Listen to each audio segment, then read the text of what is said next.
Hi guys, Rose here with the Cackling Moon. This is going to be my video where I will be showing off the decks that I'm going to be working with for the month of November.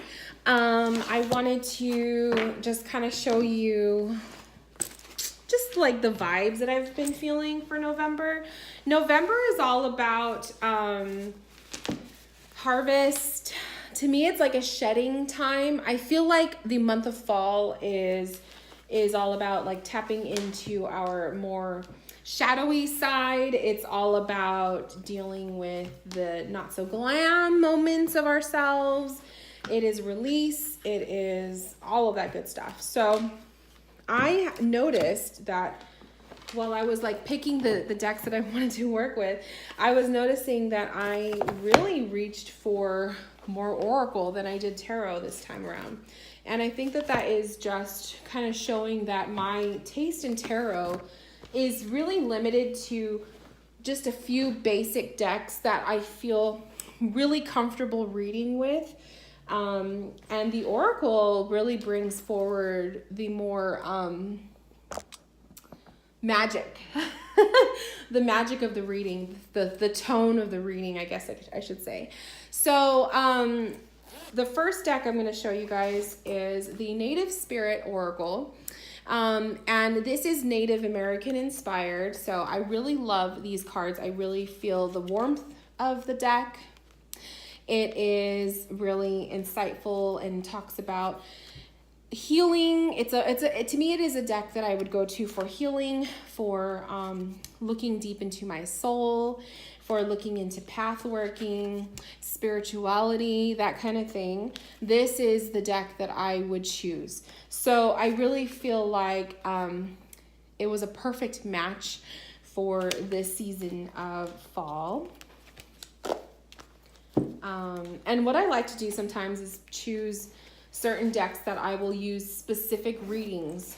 So maybe that one will pop up for a specific spread that I will be using or whatever. But now this one, the Wisdom of the Hidden Realms Oracle, was actually a deck that I was going to sell. I had it on my in my pile for the longest time, and I had a second thought. I was just kind of like, I was looking at the cards I wanted to sell, and I was just thinking, you know what? I think I can make this one work. So I was looking through the guidebook.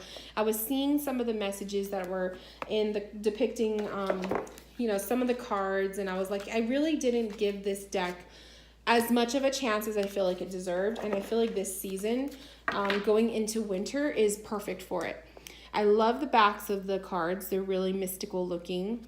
These sides are gold, which is beautiful. And then the cards themselves, they can be kind of intuitive, but I'm noticing that I wasn't able to really connect with them in that way. And so I feel like that's the reason why I was so turned off by the deck. And I feel like now that I go into it with more of an open mind and actually willing to read from the guidebook, I think that I will have a whole different experience with this deck. Look at the dragon. So I'm giving the Wisdom of the Hidden Realms a second chance. If I cannot connect at all this next time around, then unfortunately it probably will be a deck I will sell. This is one I haven't used in a while. This is the Botanical Inspirations Oracle. So very vintage vibe with this deck. Minty green on the backs, and then you have an image of a flower and just some intuitive messages with them. A really dainty deck.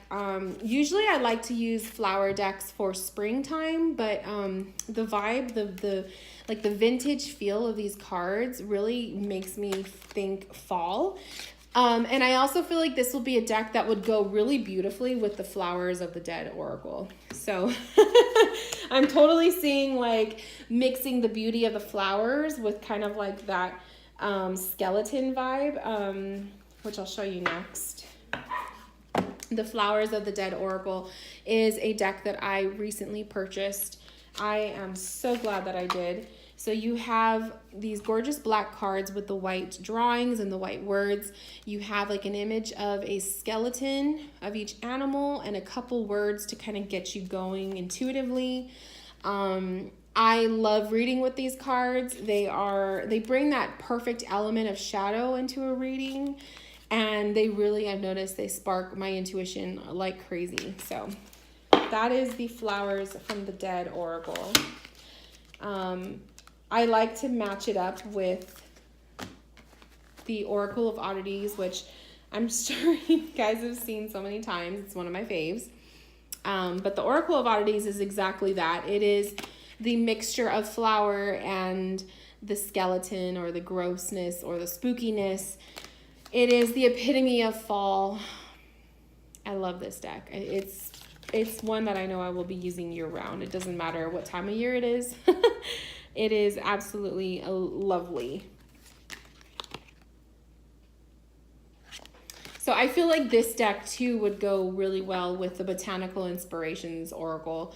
The flowers, the skeletons. I don't know. I just really digging that aesthetic lately. Another little oracle I have here is the Witchbone Astrology Oracle. This one goes into the planets and our zodiac, the phases of the moon. So I really want to work more with astrology-based cards. I feel like it's going to help me with my astrology studies. I haven't been doing as much of my astrology studies lately as I would like. But when I do dive back into it, I feel like these cards are going to get a lot of use out of them because they're just so simple, and I love that. I love the simplicity of the cards. I love that, you know, it comes with like a list here of the cards themselves and some keywords to kind of help. But there was no guidebook that came with this deck, and I feel like that's really nice because those of us who are astrology students, it will help us to read with the cards and come up with, you know, our interpretation for each of the planets and the zodiac signs and whatnot, just by memory and by just us knowing kind of what it would mean. I don't know. I could be just gibberish. I had to bring out a mermaid deck. I do love mermaids year round. So the Oracle of the Mermaids is definitely my #1 deck for that. This deck will never get old. I don't care what time of year it is. These cards are always getting love from me. So I did bring out the mermaids because I did update my shop with my readings, and the Sea Witch reading, or now it's called the Mermaid reading, is back in stock. So if you guys are interested in one, check it out. Now this deck is actually 2 decks in one. They had the same backs, so I combined them. I don't remember the name. I think it's True Colors Oracle and the Venus Rising Oracle, or it's something like that. But I really love the artist. I love her interpretation. I love the way that she does her artwork. I think it's beautiful. I think it really speaks to me. It ignites my intuition like crazy. I find this to be very feminine and empowering, definitely empowering. So I really feel like this is going to work really good with just a basic tarot deck too. So I definitely want to bring these guys out again because I don't use these often. Sorry for the dogs barking. I threw them outside so they can have some outside time, but they're so loud. Okay, this next one is the Vintage Wisdom Oracle. Absolute favorite. I love the vintage feel of these cards. They are so dainty. This is the backs. It looks so nice with the Oracle of Oddities and like with one of these like spooky cards. They just go so good together. And I just think the artwork in these cards is just absolutely gorgeous. They photograph so well. So you guys will be seeing a lot of these popping up in your readings. I am noticing that I am being pulled towards doing more oracle readings than I am tarot. Like, I will always be a tarot reader, but I am finding that my oracle readings are becoming very, very, very popular with me and some clients. So I don't know, we'll see. Maybe there'll be a little bit of a shift in the way I do things. The next oracle deck I have here is the Isis Oracle. Gotta have that Egyptian vibe going on. I love this deck. It is powerful. This is a deck I bring out when I do readings for myself, when I'm doing like a candle ritual, when I am doing a meditation. I will pull 1 or 2 cards to meditate on. I did that recently. It's just, the guidebook is on point. So many crazy messages coming forward with that. So, love it. So if you guys have been looking for like an Egyptian-inspired oracle deck, highly recommend Isis Oracle. I found this one on eBay for really cheap, so it's totally available. And last but not least, for the oracles, the Universe Has Your Back. These are like affirmation cards, but I really like the watercolor tone in them, and they're simple.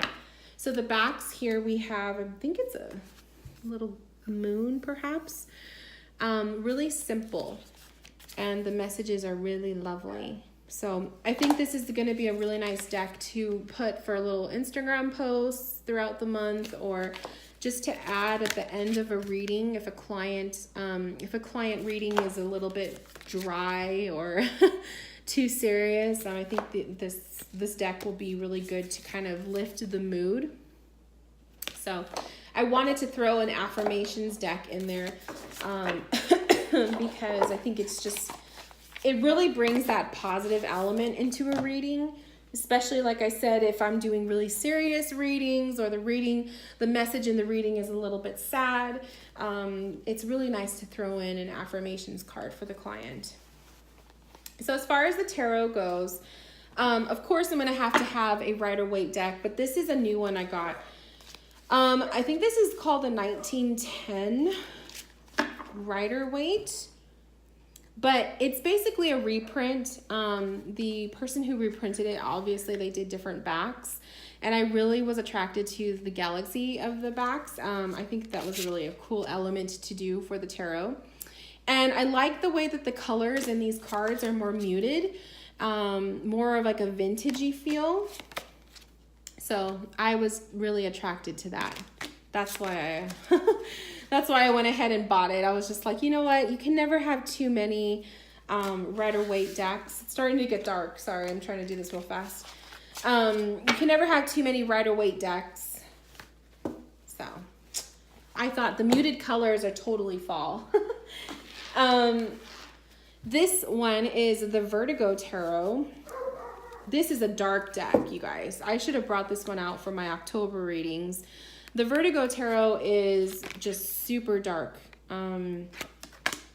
This is a deck I would pull out for readings where the client is asking shadowy questions about themselves, when they need to have like a real kick in the ass kind of a reading, when they're discussing topics that are dark or not so, just not so positive. For clients who are going through a lot in life, this is the deck that I would definitely go for them. So I pulled the Vertigo because it really gives me the feeling of fall, especially for November. And last but not least, I will be working again with the Bohemian Gothic Tarot. This is the beloved 2nd edition that I just recently added to my collection. It has the beautiful backs here with the skulls. And so you've already seen the Bohemian Gothic. I use it often with my spooky readings. But I will be using these cards as well too, because they are vintage, they are gorgeous, and you can never get enough of the Bohemian Gothic Tarot.